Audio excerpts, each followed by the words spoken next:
ನವೋದಯ ಪರೀಕ್ಷೆಗೆ ಸಂಬಂಧಪಟ್ಟಂತ ಆಲ್ರೆಡಿ ನೀವು ದಶಮಾಂಶಗಳು ಮತ್ತು ಈ ಭಿನ್ನರಾಶಿಗಳಿಗೆ ಚಾಪ್ಟರ್ಗೆ ಸಂಬಂಧಪಟ್ಟಂತ ಪ್ರಶ್ನೆಗಳನ್ನು ನಾನು ಬೇಸಿಕ್ಸ್ ಲೆವೆಲ್ಗಳನ್ನು ಮೊದಲ ಏನು ಮಾಡ್ತಾ ಇದ್ದೀನಪ್ಪ ಅಂತಂದಾಗ ಆಫ್ಲೈನ್ ಕ್ಲಾಸಸ್ಗಳನ್ನ ಹೇಳ್ಕೊತ ಹೊಂಟಿದ್ದೀನಿ.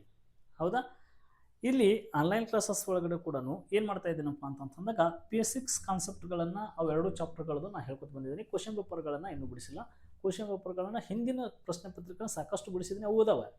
ಈ ವರ್ಷದ ಕ್ವಶನ್ ಪೇಪರ್ಗಳನ್ನು ಈ ವರ್ಷ ಯಾವ ಥರ ನಡೀತಾವೆ ಕ್ವಶನ್ ಪೇಪರ್ಗಳಂತೇಳಿ ಅವಕ್ಕನ್ನ ಬಿಡಿಸೋಕ್ಕೂ ಸ್ಟಾರ್ಟ್ ಮಾಡ್ತಾನೆ. ಮೊದಲು ಬೇಸಿಕ್ಸ್ ಅಧ್ಯಾಯಗಳನ್ನು ನಾವು ಕಾನ್ಸೆಪ್ಟ್ಗಳನ್ನ ಹೇಳ್ಕೊತ ಹೊಂಟಿದ್ದೀನಿ. ಅವಕ್ಕನ್ನು ಸೀರಿಯಲ್ ಆಗಿನೇ ನೀವು ನೋಡ್ಕೋಬೇಕು. ಯಾಕಂದ್ರೆ ಒಂದಕ್ಕೊಂದು ರಿಲೇಷನ್ಸ್. ಈಗ ಆಲ್ರೆಡಿ ನೀವು ದಶಮಾಂಶಗಳು ನೋಡ್ಕೊಂಬಂದು ಭಿನ್ನರಾಶಿ ನೋಡ್ಕೊಂಡಿದ್ದೀರಪ್ಪ ಅಂತಂದಾಗ ಇನ್ನು ನೆಕ್ಸ್ಟ್ ಚಾಪ್ಟರ್ ಯಾವ್ದು ನೋಡ್ಕೋಬೇಕಪ್ಪ ಅಂತಂದಾಗ ಪರ್ಸೆಂಟೇಜ್ ಅಂತೇಳಿ ಕರಿತೇವೆ. ಯಾವುದ್ರಿ? ಪರ್ಸೆಂಟೇಜ್ ಅಂತೇಳಿ ಕರಿತೇವೆ. ಈ ಪರ್ಸೆಂಟೇಜ್ ಚಾಪ್ಟರ್ನ ನಾವು ನೋಡ್ಕೋಬೇಕು. ನೀವು ಪರ್ಸೆಂಟೇಜ್ ಶೇಕಡ ಅಂತೇಳಿ ಕರಿತೇವೆ. ಈ ಶೇಕಡಕ್ಕೆ ಸಂಬಂಧಿಸಿದಂಥ ಈ ಚಾಪ್ಟರ್ ಒಳಗಡೆ ಏನೇನು ಕ್ವಶನ್ಸ್ನ ಕೇಳ್ತಾನೆ ಅಂತೇಳಿ ಒಂದಿಷ್ಟು ಬೇಸಿಕ್ಸ್ ಕಾನ್ಸೆಪ್ಟ್ನ ಹೇಳ್ಕೊತ ಹೋಗ್ತೀನಿ, ನೋಡ್ಕೊತ ಬರ್ರಿ. ಇದು ಶೇಕಡಾದ ಚಿಹ್ನೆ ಅಂತೇಳಿ ನಾವು ಇದನ್ನು ಶೇಕಡಾದ ಚಿಹ್ನೆ ಪರ್ಸೆಂಟೇಜ್ ಸೈನ್ ಅಂತೇಳಿ ಕೂಡ ನಾವು ಕರಿತೇವೆ. ಇದು ನಿಮ್ಗೆ ಗೊತ್ತಿರಬೇಕು. ಹಾಗಾದರೆ ಈ ಶೇಕಡಾವನ್ನು ಅಂತೇಳಿ ಬಂದಾಗ ಅಲ್ಲಿ ಏನು ಕೊಡ್ತಿರ್ತಾರಪ್ಪ ಅಂತಂದಾಗ ದಶಮಾಂಶ ಇಂದ ಶೇಕಡಾಕ್ಕೆ ಪರಿವರ್ತಿಸಿ ಅಂತ ಕ್ವಶನ್ಸ್ನ ಕೇಳ್ತಾನೆ. ಇಲ್ಲಿಕಪ್ಪ ಅಂದಾಗ ಭಿನ್ನ ರಾಶಿಯಿಂದ ಶೇಕಡಾಕ್ಕೆ ಪರಿವರ್ತಿಸ್ರಿ ಅಂತ ಕ್ವಶನ್ಸ್ನ ಕೊಡ್ತಾನೆ. ಹೌದಾ? ಅವಾಗ ನಾವು ಏನು ಮಾಡಬೇಕು? ಸರಿ, ದಶಮಾಂಶ ಏನಪ್ಪ ಅಂತಂದಾಗ 0.25 ಅಂತ ಒಂದೊಂದು ದಶಮಾಂಶ ಸಂಖ್ಯೆ ಇದೆ. ಹೌದಾ? ಇದನ್ನು ಶೇಕಡಾಕ್ಕೆ ಮಾಡ್ರಿ ಅಂತ ಹೇಳ್ತಾರೆ. ಶೇಕಡಾಕ್ಕೆ ಮಾಡ್ರಿಪ್ಪ ಅಂತಂದಾಗ ಕೊಟ್ಟಂಥ ಸಂಖ್ಯೆಯನ್ನು ಮೊದಲು ಭಿನ್ನ ರಾಶಿ ಒಳಗಡೆ ಬರ್ಕೋಬೇಕು. ಡಿವೈಡೆಡ್ ಬೈ ಬಿಡಿ 10 100, 100ಕ್ಕೆ ಕೆಳಗಡೆ 100 ಬರ್ಕೋಬೇಕು. ಅಂದರೆ ಪಾಯಿಂಟ್ 100 ಸ್ಥಾನಕ್ಕಿದೆ ಅಂದರೆ ಕೆಳಗೆ 100. ಶೇಕಡ ಅಂದ್ರೇನು? 100 ಎಂದರ್ಥ. ಶೇಕಡ ಎಂದರೆ ಎಷ್ಟಪ್ಪ ಅಂತಂದಾಗ 100 ಎಂದರ್ಥ. ಹಾಗಾದರೆ ಇಂಟು 100ನ ಏನು ಮಾಡಬೇಕಪ್ಪ ಅಂತಂದಾಗ ಇದಕ್ಕೆ ಮಲ್ಟಿಪ್ಲಿಕೇಷನ್ಸ್ನ ಮಾಡಬೇಕು.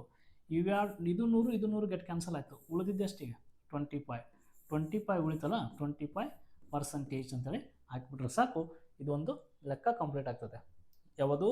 ದಶಮಾಂಶ ಇದ್ದಿದ್ದು ಶೇಕಡಾಕ್ಕೆ ಪರಿವರ್ತಿಸ್ರಿ ಅಂತ ಕ್ವಶನ್ಸ್ನ ಕೊಟ್ಟಾಗ ಈ ಥರ ನೀವು ಮಾಡಲೇಬೇಕು ಎಕ್ಸಾಮ್ಸ್ದಾಗ ಈಸಿಯಾಗಿ.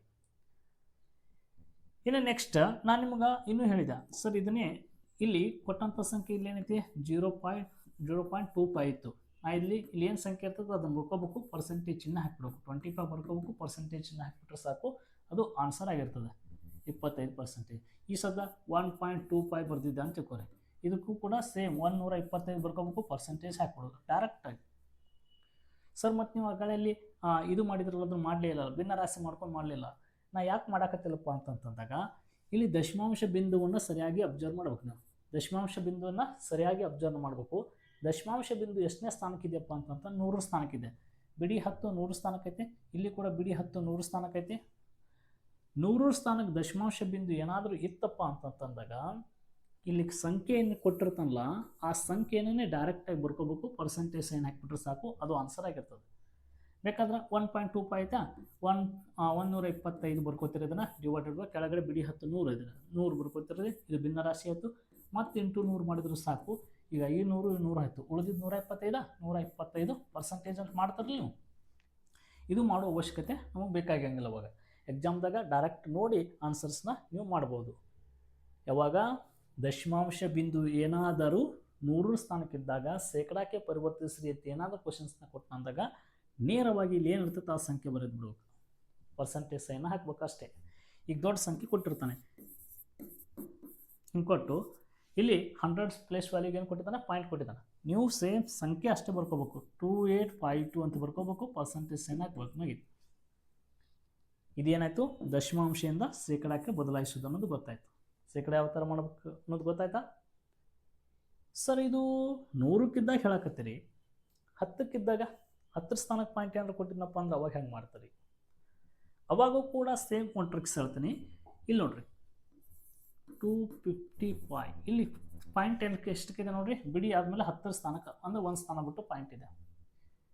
ನಾವಿನ್ನು ಎಕ್ಸಾಮ್ದಾಗ ಅದನ್ನು ಯಾವ ಥರ ಮಾಡ್ಬೇಕು? ಸೇಮ್ ಏನು ಮಾಡ್ಬೇಕಪ್ಪ ಅಂದಾಗ ಈ ಸಂಖ್ಯೆ ಏನೈತಲ್ಲ ಇದನ್ನೇ ಬರ್ಕೋಬೇಕು.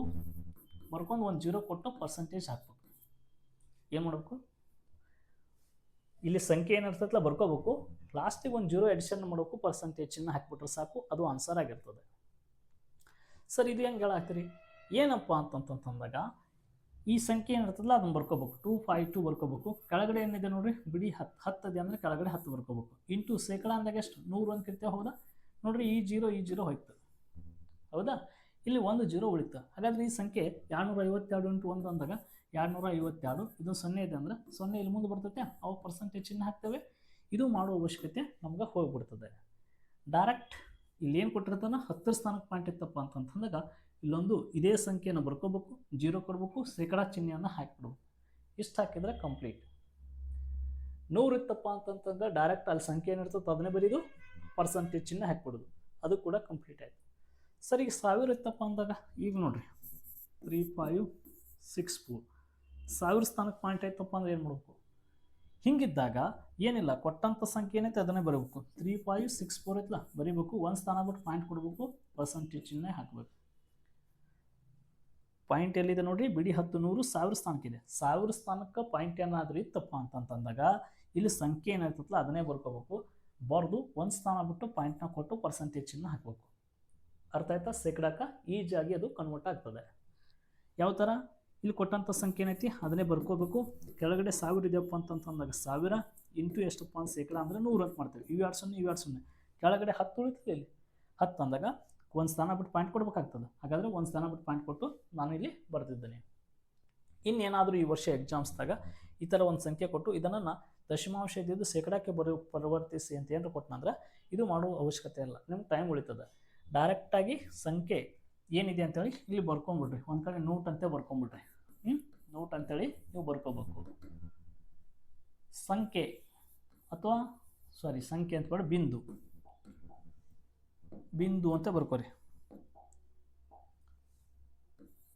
ಬಿಂದು 100ರ ಸ್ಥಾನಕ್ಕೆ ಇದ್ದರೆ, ಬಿಂದು 100ರ ಸ್ಥಾನಕ್ಕೆ ಇದ್ದಾಗ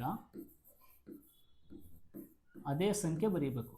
ಅದೇ ಸಂಖ್ಯೆ ಬರೀಬೇಕು. ಯಾವ ಸಂಖ್ಯೆ ಕೊಟ್ಟಿರ್ತಾರ ಅದೇ ಸಂಖ್ಯೆ ಬರೀಬೇಕು. ಶೇಕಡಾ ಚಿಹ್ನೆಯನ್ನು ಹಾಕ್ಬೇಕಷ್ಟೇ, ಶೇಕಡಾ ಚಿಹ್ನೆಯನ್ನು ಹಾಕ್ಬೇಕು. ಇದೊಂದು ನೋಟ್ ಅಂತ ಬರ್ಕೋಬೇಕು. ಅದೇ ಬಿಂದು 100 ರೂಪಾಯಿ 10ರ ಸ್ಥಾನಕ್ಕೆ ಇದ್ದಾಗ ಅದೇ ಸಂಖ್ಯೆ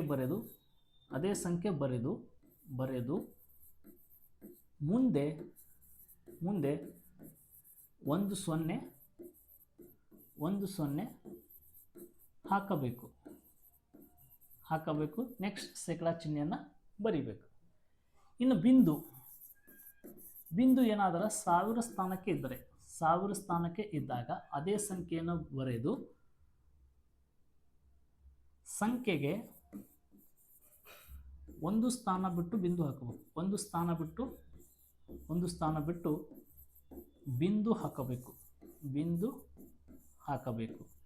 ಇಷ್ಟು ಬರ್ಕೊಂಬಿಡ್ರಿ. ನಿಮ್ಗೆ ಯಾವುದೇ ಒಂದು ಸಂಖ್ಯೆ ಕೊಡೋಲಕ್ಕ ನೀವು ಆನ್ಸರ್ನ ಮಾಡ್ತೀರಿ. ಇನ್ನೀಗ ನಾವು ಯಾವ್ಯಾವ ಸಂಖ್ಯೆಗಳಿಗೆ 100 ಇದ್ದಾಗ ಯಾವ ಥರ ಮಾಡಿ ತೋರಿಸಿದ್ದೀನಿ, 10 ಇದ್ದಾಗ ಯಾವ ಥರ ಮಾಡಿ ತೋರಿಸಿದ್ದೀನಿ, 1000 ಇದ್ದಾಗ. ಸರ್ ಇವು 3ಕ್ಕೆ ವರ್ಕೌಟ್ ಹಾಕೋದಾನು. ನೆಕ್ಸ್ಟ್ ಇನ್ನೆಲ್ಲ 10,000. ಇಲ್ಲಿ 1000ಕ್ಕೆ ಒಂದು ಬಿಂದು ಹಾಕ್ತೀರಿ. 10,000 ಅಂದಾಗ ಮತ್ತು 2 ಸಂಖ್ಯೆ ಬಿಟ್ಟು ಬಿಂದು ಹಾಕಬೇಕು. ಲಕ್ಷ ಅಂದಾಗ 3 ಸಂಖ್ಯೆ ಬಿಟ್ಟು ಹಾಕಬೇಕು. 10 ಲಕ್ಷ ಅಂದಾಗ 4 ಸಂಖ್ಯೆ ಬಿಟ್ಟು ಬಿಂದು ಹಾಕಬೇಕು. ಅಷ್ಟೊಂದು ಕೆಳಂಗಿಲ್ಲ ನಿಮಗೆ. ಇಷ್ಟು ಇವು 3 ಒಳಗಡೆನೆ ಕೇಳ್ತಿರ್ತಾನೆ, ಕನ್ಫ್ಯೂಸ್ ಆಗ್ತಿರ್ತವೆ. ಇವು 3 ನೀವು ಕ್ಲಿಯರಾಗಿ ಬರ್ಕೊಂಡ್ಬಿಟ್ರಪ್ಪ ಅಂತಂದಾಗ ಶೇಕಡಾಕ್ಕೆ ಬದಲಿಸಿದ್ರಾಯ್ತು. ಇನ್ ಅದರ್ವೈಸ್ ನೆಕ್ಸ್ಟ್ ಏನು ಕ್ವಶನ್ಸ್ನ ಕೇಳ್ತಾನಪ್ಪ ಅಂತಂದಾಗ ಹಿಂಗೆ ಕೊಡ್ತಾನೆ, 4/20 ಇದನ್ನು ಶೇಕಡಾಕ್ಕೆ ಬದಲಾಯಿಸ್ರಿ ಅಂತ ಕೊಡ್ತಾನೆ. 4/20 ಇದನ್ನು ಶೇಕಡಾಕ್ಕೆ ಬದಲಾಯಿಸುವಂತಂದಾಗ ನಾವು ಏನು ಮಾಡ್ಬೇಕಪ್ಪ ಅಂತಂದಾಗ ಇಲ್ಲಿ 20 ಐತಿ ಶೇಕಡ ಅಂತಂತಂದು ಎಲ್ಲರೂ ನಾವೇನು ಮಾಡ್ಬಿಡ್ತೀವಿ, ಇಂಟು 100 ಮಾಡ್ತೀವಿ. ಇದಕ್ಕೆ 21 20 25 100 4 20 20% ರೀ ಅಂತ. ಇದಕ್ಕೇನು ಹೇಳ್ಬಿಡ್ತೀವಿ, 20% ರೀ ಅಂತ ಹೇಳ್ತೇವೆ. ಇದು ಯಾವಾಗ ವರ್ಕೌಟ್ ಆಗ್ತದೆ? ಡೈರೆಕ್ಟ್ ಮಗ್ಗಿ ಒಳಗಡೆ ಏನಾದರೂ ಹೋಗಿತ್ತಪ್ಪ ಅಂತ ವರ್ಕೌಟ್ ಆಗ್ತದೆ. ಒಂದು ವೇಳೆ ಮಗ್ಗಿ ಒಳಗಡೆ ಹೋಗಲಿಲ್ಲ ಅಂದರೆ ಅವಾಗ ಯಾವ ಥರ ಮಾಡ್ಬೇಕು? ಈಗ 4/20 ಛೇದವನ್ನು ಏನು ಮಾಡೋಕಪ್ಪ ಅಂತಂತಂಗೆ 100 ಕನ್ವರ್ಟ್ ಮಾಡ್ಕೊ. ಛೇದವನ್ನು 100 ಕನ್ವರ್ಟ್ ಮಾಡ್ಕೋಬೇಕಪ್ಪ ಅಂದ್ರೆ 20 100 25 ಹಾಗಾದರೆ ಅಂಶ ಮತ್ತು ಛೇದಕ್ಕೆ ಒಂದೇ ಸಂಖ್ಯೆ ಅಂತ ಗುಣಿಸ್ಬೇಕು. ನೋಡಿರಿ 4 5 20 25 100 ಅಂತ ಕರಿತೇವೆ. ಈಗ ನಾವು ಈ ಸಂಖ್ಯೆಯನ್ನು ಕೆಳಗಡೆ ಏನು ಬರಂಗೆ ಮಾಡ್ಕೊಂಡೀವಿ, 100 ಛೇದ 100 ಬರಂಗೆ ಮಾಡ್ಕೊಂಡಿವಿ. ಶೇಕಡ ಅಂದಾಗ ಎಷ್ಟು 100. ಈಗ ಈ 100 ಗೆಟ್ ಕ್ಯಾನ್ಸಲ್ ಆಯ್ತು, ಉಳಿದಿದ್ದು ಎಷ್ಟೀಗ 20%. ಇದು ಈ ಥರ ಮಾಡಬೇಕು. ಆನ್ಸರ್ 20% ಬರ್ತದೆ. ಗೊತ್ತಾಯ್ತಾ? ಇದು ಒಂದು ವೇಳೆ ಸರ ಈ ಥರ ಕೊಟ್ಟಿದ್ದ ಈ ಸಂಖ್ಯೆ, ಈಗ 8 ಡಿವೈಡೆಡ್ 10 ಕೊಟ್ಟಿದ್ದ, 10 ಕೊಟ್ಟಿದ್ದ ಅಂದಾಗ ಇಂಟು 100 ಮಾಡ್ಬೇಕು ನೀವು. ಇಂಟು 100 ಡೈರೆಕ್ಟ್ ಕ್ಯಾನ್ಸಲ್ ಆಗ್ತದೆ, ಇಂಟು 100 ಡೈರೆಕ್ಟ್ ಮಾಡಿರಿ. 10 ಒಂದಲೇ 10, 10 10ಲೇ 100, ಇನ್ನು ಉಳಿದಿದ್ದು 10 8ಲೇ 80, 80%.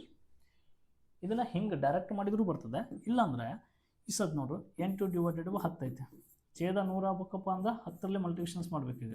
10 8ಲೇ 80, 10 10ಲೇ 100, ಛೇದ 100 ಆಯ್ತಾ, ಇಂಟು 100 ಮಾಡಬೇಕು. ಈ 100 ಗೆಟ್ ಕ್ಯಾನ್ಸಲ್ ಆಯ್ತು, ಉಳಿದಿದ್ದು 80, 80% ಅಂತ ಹೇಳ್ತೇವೆ. ಎರಡೂ ಮೆಥಡು ಓಕೆ, ಈ ಮೆಥಡು ಓಕೆ, ಈ ಮೆಥಡು ಓಕೆ. ಯಾವಾಗ 100 ಡೈರೆಕ್ಟ್ ಕ್ಯಾನ್ಸಲ್ ಆಗಾಗ್ತಿತ್ತಪ್ಪ ಅಂದ್ರೆ 100 ಒಳಗೊಮ್ಮೆ ಕ್ಯಾನ್ಸಲ್ ಆಗಲ್ಲ. ಡೈರೆಕ್ಟ್ ಹೈಯೆಸ್ಟ್ ನಿಮ್ಗೆ ಎಕ್ಸಾಮ್ಸ್ದಾಗ ಏನು ಕ್ವಶನ್ಸ್ನ ಕೊಡ್ತಿರ್ತಾನ 6 ಡಿವೈಡೆಡ್ ಬೈ 25 ಕೆಳಗಡೆ ಇಂಟು 25 ಪರ್ಸೆಂಟೇಜ್ ಅಂದ್ರೇನು 100, 100ಕ್ಕೆ ಮಲ್ಟಿಪ್ಲಿಕೇಶನ್ಸ್ ಮಾಡ್ಬೇಕು. 25 25, 24 100, 6 4 24%. 24%. ಇವೆಲ್ಲ ಏನಪ್ಪ ಅಂತಂತಂದಾಗ ನೇರವಾಗಿ 100ಕ್ಕೆ ಭಾಗ ಆಗ್ತಿತ್ತಪ್ಪ ಅಂತಂತಂದಾಗ ಈ ಥರ ನಮ್ಗೆ ಈಸಿಯಾಗಿ ನಾವು ಆನ್ಸರ್ಸ್ಗಳನ್ನು ಮಾಡ್ಕೋಬೋದು. ಆಲ್ಮೋಸ್ಟ್ ಎಲ್ಲವೂ ಈ ಥರನೇ ಮ್ಯಾಚ್ ಆಗುವಂಗೆ ಕೊಟ್ಟಿರ್ತಿರ್ತಾನೆ. ನೀವು ಕ್ಯಾಲ್ಕುಲೇಷನ್ಸ್ನ ಈಸಿಯಾಗಿ ಮಾಡ್ಕೋಬೇಕು. ಇದು ಆಯಿತು. ಇನ್ನು 0.75 ಇದನ್ನು ಕೂಡ ನಾನು ಹೇಳಿದ್ದೀನಿ. 0.75 ಮತ್ತೆ ಅದನ್ನು ಭಿನ್ನರಾಶಿ ಮಾಡ್ಕೋಬೇಕು. 0.75 ಇತ್ತಪ್ಪ ಅಂತಿಕೋ, 0.75 ಇತ್ತಪ್ಪ ಅಂತಿಕೋ, ಇಲ್ಲಿ 100 ಸ್ಥಾನಕ್ಕೆ ಪಾಯಿಂಟ್ ಐತೆ. ಹಾಗಾದರೆ ಕೊಟ್ಟಂಥ ಸಂಖ್ಯೆ 75 ಬರ್ಕೋಬೇಕು. ಪರ್ಸೆಂಟೇಜ್ ಚಿಹ್ನೆ ಹಾಕಿಬಿಟ್ರೆ ಇದು ಆನ್ಸರ್ ಕ್ಲಿಯರ್ ಆಗ್ತದೆ. ಇದು ನಿಮಗೆಲ್ಲ ಈಗೇನಿದೆಪ್ಪ ಅಂತಂದಾಗ ಕ್ಲಿಯರ್ ಆಗಿದೆ. ಇನ್ನು ನೆಕ್ಸ್ಟ್ ಮುಂದುವರೆದು ಏನು ಕೇಳ್ತಾನಪ್ಪ ಅಂತಂದಾಗ 16ರ 25% ಎಷ್ಟು ಅಥವಾ ಪರ್ಸೆಂಟೇಜ್ ಎಷ್ಟು ಅಂತ ಕ್ವಶನ್ಸ್ ಕೇಳ್ತಾರೆ. 16ರ 25% ಎಷ್ಟು ಹಿಂಗೆ ಕೊಟ್ಟಾಗ ಏನು ಮಾಡ್ಬೇಕಪ್ಪ ಅಂತಂತಂದಾಗ 16 ಅಂತಂತಂದಾಗ ಅಂದಾಗ ಒಂದು ಟೈಪ್ ಆಫ್ ಮಲ್ಟಿಪ್ಲಿಕೇಶನ್ಸ್. 25 100ಕ್ಕೆ 25 ಅಂದಾಗ 25 ಅಂದ್ರೆ 100ಕ್ಕೆ 25, ಹೌದಾ? 25 ಒಂದಲೇ 25, 25 4ಲೇ 100 ಹಿಂಗೆ ಕಟ್ತಾ ಹೋಗ್ತವೆ. ನೆಕ್ಸ್ಟ್ 4 ಒಂದಲೇ 4, 4 4ಲೇ 16, 4 ಒಂದಲೇ 4. ಹಾಗಾದರೆ 16ರ 25% ಶೇಕಡ ಎಷ್ಟು ಆಗಿರ್ತದಪ್ಪ ಅಂತಂತಂದಾಗ 4 ಆಗಿರ್ತದೆ. 16ರ 25% ಎಷ್ಟಾಗಿರ್ತದಪ್ಪ ಅಂತಂತಂದಾಗ 4 ಆಗಿರ್ತದೆ. ಎಷ್ಟು? 4 ಆಗಿರ್ತದೆ. ಇನ್ನು 20ರ 40% ಎಷ್ಟು ಅಂತ ಕ್ವಶನ್ಸ್ ಕೊಡ್ತಾನೆ. ಏನಿಲ್ಲ, ಸೇಮ್ 20 ಇಂಟು 40 ಅಂದ್ರೆ 100ಕ್ಕೆ, ಈ 100ಕ್ಕೆ 40 ಅಂತ ಬರ್ಕೋಬೇಕು. 100ಕ್ಕೆ 40, 20 ಒಂದಲೇ 20, 25ಲೇ 100, 5 ಒಂದಲೇ 5, 5 8ಲೇ 40. ಎಷ್ಟು ಬರ್ತದೆ? 8. ಎಷ್ಟು ಬಂತು? 8 ಬಂತು. ಈ ಥರ ನಾವು ಏನು ಮಾಡಬೇಕು? 16ರ 25% ಕೊಟ್ಟಾಗ ಏನು ಮಾಡಬೇಕು? 20ರ 40% ಕೊಟ್ಟಾಗ ಏನು ಮಾಡಬೇಕು? ಇದೇ ಥರ ನಿಮ್ಗೆ ಯಾವುದೇ ಕೊಡಲಕ್ಕವು 40ರ ಶೇಕಡ 50 ಎಷ್ಟು ಅಂತ ಕ್ವಶನ್ಸ್ನ ಕೊಡ್ತಾನೆ. ಶೇಕಡ 50 ಎಷ್ಟು? 40ರ 50 ಎಷ್ಟು ಅಂತಂದಾಗ ಏನಿಲ್ಲ, ಸೇಮ್ 40 ಇಂಟು ಅದರ ಅರ್ಧ ಮಾಡಿಬಿಟ್ರೆ ಮುಗೀತು. ಆದರೂ ಕೂಡ ನಿಮ್ಗೆ ಲೆಕ್ಕ ಮಾಡಿ ತೋರಿಸ್ತೀನಿ. ಇಲ್ಲ 50 ಡಿವೈಡೆಡ್ ಬೈ ಎಷ್ಟಪ್ಪ ಅಂತಂದ್ರೆ 100. 50 ಒಂದಲೇ 50, 52ಲೇ 100, 2 ಒಂದಲೇ 2, 2 2ಲೇ 4, 0 0, 20. ಈ ಥರನಾದರೂ ಮಾಡಿರಿ. ಅಥವಾ ಇದನ್ನೇ ನಾನು ಇನ್ನೊಂದು ಥರ ಹೇಳ್ತೀನಿ ನೋಡ್ರಿ. ಡೈರೆಕ್ಟನ್ನು ಇಲ್ಲಿ 20ಕ್ಕೆ ಏನು ಕೇಳಿದ್ರು? 20ಕ್ಕೆ 40% ಕೇಳಿದ್ರೆ 40% ಕೇಳಿದ್ರೆ ಏನು ಮಾಡಬೇಕು? ಈ 0 ತೆಗೀರಿ. 4 2ಲೇ 8 ಮುಗಿತು. ಆನ್ಸರ್ ಬಂತ 8. 20ಕ್ಕೆ 40% ಕೇಳಿದ್ರೆ 20ಕ್ಕೆ 40% ಇದೊಂದು 0 ತೆಗೀರಿ. 4 2ಲೇ 8. ಇಲ್ಲಿ 40ಕ್ಕೆ 50% ಕೇಳಿದ್ರೆ 40ಕ್ಕೆ 50% ಕೇಳಿದ್ರೆ ಇದೊಂದು 0 ತೆಗೀರಿ. 4 5ಲೇ 20. ಆನ್ಸರ್ 20 ಬಂದೈತೆ. 20 ಬಂತು. ಸರ್ ಇದಕ್ಕೆ ಮಾಡಿ ತೋರಿಸ್ರಿ. 0 ಇದ್ದಾಗ ಅದು ಜಾಸ್ತಿ ನಿಮ್ಗೆ ಸ್ಪೀಡಾಗಿ ಕ್ಯಾಲ್ಕುಲೇಷನ್ಸ್ ಗೊತ್ತಾಗ್ತದೆ. ಈಗ 0 ಇಲ್ಲಪ್ಪ, 25%. ಇಲ್ಲಿ ನೋಡ್ರಿ 16 ಇದು ಯಾವಾಗಲೂ 100% ಆಗಿರ್ತದೆ. 16 ಅನ್ನೋದು ಯಾವಾಗಲೂ 100% ಆಗಿರ್ತದೆ. ನಮಗೆ ಕೇಳಿದ 25%. ನಾನು ಮೊದಲು ಏನು ಮಾಡ್ತೀನಿ? 100ಕ್ಕೆ ಅರ್ಧ ಮಾಡ್ಕೋತೀನಿ. 50% ಕಂಡು ಹಿಡ್ಕೋತೀನಿ. 100ರ ಅರ್ಧ 50 ಅನ್ನೋದಾದರೆ ಇಲ್ಲಿ 16ರ ಅರ್ಧ 8. ಮತ್ತು 25 ಕೇಳೇನಿಲ್ಲ, 50ರ ಅರ್ಧ 25%. ಹಾಗಾದರೆ ಇದರ 50ರ ಅರ್ಧ 25 ಅನ್ನೋದಾದರೆ 8ರ ಅರ್ಧ 4. ನೋಡಿರಿ 4. ಆನ್ಸರ್ ಬಂದೈತೆ ನಿಮ್ಗೆ 4. ಈ ಥರ ಸ್ವಲ್ಪ ವಿಚಾರ ಮಾಡಿದರೆ ಸಾಕು ಆನ್ಸರ್ಸ್ಗಳು ಶೇಕಡಾಗಳು ಏನಾಗ್ತಿರ್ತವಪ್ಪ ಅಂತಂದಾಗ ಡಿಫ್ರೆಂಟ್ ಆಗಿ ನಿಮಗೆ ಆನ್ಸರ್ಸ್ಗಳು ಸಿಗ್ತವೆ. ನೀವು ದಶಮಾಂಶ ಮತ್ತು ಭಿನ್ನ ರಾಶಿಗಳನ್ನು ನಾನು ಕ್ಲಾಸಸ್ ನೋಡ್ಕೊಂಬಂದಿದ್ರಪ್ಪ ಅಂತಂದಾಗ ಈ ಶೇಕಡ ನಾನು ಏನೇನು ಹೇಳಿದೆ ಇಲ್ಲಿ ವರ್ಕ್ ಬೋರ್ಡ್ನಲ್ಲಿ ಕೊಟ್ಟು ನೀವೆಲ್ಲ ಆನ್ಸರ್ಸ್ನ ಮಾಡ್ತೀರಿ. ಹಾಗಾದರೆ ನಿಮಗೊಂದು ಕಮೆಂಟ್ ಬಾಕ್ಸ್ನಲ್ಲಿ ಕಮೆಂಟ್ ಮಾಡೋಕ್ಕೆ ಹೇಳ್ತೀನಿ, ನೀವು ಆನ್ಸರ್ಸ್ನ ಕಮೆಂಟ್ ಮಾಡಬೇಕು. ಏನಪ್ಪ ಅಂತಂದಾಗ 30ರ ಶೇಕಡ 40 ಎಷ್ಟು ಅಂತೇಳಿ ಇದನ್ನು ವರ್ಕ್ ಮಾಡಿ ಕಮೆಂಟ್ ಮಾಡಿರಿ. ನೆಕ್ಸ್ಟ್ 50ರ ಶೇಕಡ 25 ಎಷ್ಟು, ಇವೆಲ್ಲ ಪ್ರಾಕ್ಟೀಸ್ ಮಾಡಬೇಕು. ಪ್ರಾಕ್ಟೀಸ್ ಮಾಡಿ ಆನ್ಸರ್ಸ್ನ ಕಮೆಂಟ್ ಬಾಕ್ಸ್ನಲ್ಲಿ ಕಮೆಂಟ್ ಮಾಡಿರಿ. ಯಾರ್ಯಾರು ಆನ್ಸರ್ಸ್ನ ಕರೆಕ್ಟ್ ಮಾಡಿರ್ತಿರ್ತಾರೆ ಅವರೆಲ್ಲರಿಗೆ ರಿಪ್ಲೈನ ಮಾಡಿರ್ತಿರ್ತಾರೆ. ಫಸ್ಟ್ ಟೈಮ್ ನನ್ನ ಚಾನಲ್ ನೋಡ್ತಿದ್ರಪ್ಪ ಅಂತಂದ್ರೆ ಚಾನಲ್ಗಳು ಸಬ್ಸ್ಕ್ರೈಬ್ ಮಾಡ್ಕೊಂಡ್ರಪ್ಪ ಅಂತಂದಾಗ ಈ ಥರ ಬೇಸಿಕ್ಸ್ ಕಾನ್ಸೆಪ್ಟ್ಗಳನ್ನ ಹೇಳಾಕ್ತೇನೆ. ಇವೆಲ್ಲ ನಿಮ್ಗೆ ವರ್ಷ ಇನ್ನೂ ಟೈಮ್ ಇದೆ. ಇವೆಲ್ಲವಕ್ಕೂ ಅರ್ಥ ಮಾಡ್ಕೊಂಡ್ರಪ್ಪ ಅಂತಂದಾಗ ನಾನು ನೆಕ್ಸ್ಟ್ ಕ್ವಶನ್ ಪೇಪರ್ಗಳನ್ನ ಬಿಡಿಸ್ತೀನಿ. ಅಲ್ಲೆಲ್ಲ ಲೈವ್ ಕ್ಲಾಸಸ್ನಲ್ಲಿ ಬಿಡಿಸ್ತಿರ್ತೀನಿ. ಅವಾಗೆಲ್ಲ ನಿಮ್ಗೆ ಈಜಾಗಿ ಅರ್ಥ ಆಗ್ತವೆ. ಧನ್ಯವಾದಗಳು.